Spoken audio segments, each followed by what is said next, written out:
The sports hernia recovery protocol involves our technique that we've used to basically get you back to your sports activity as soon as possible.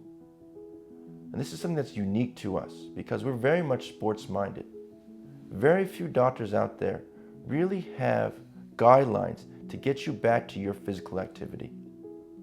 Now, on our website, we have very specific guidelines for each individual sports activity, but the general consensus is to get you back and exercising a week after surgery. It's around 25% of your baseline activity, and then increase it by 25% by each week, so that in 4 to 6 weeks, we get yourself to full activity. Now, if your sports activity involves a lot of heavy lifting, then you're gonna wait a little bit longer for that. You're gonna start your lifting in 2 weeks, and it's gonna be light, mostly going through the motions. Starting about 5 to 10 pound increments, you could target around 20 pounds of lifting in 2 weeks, and then increasing that in 4 to 6 weeks after surgery to get yourself to full lifting.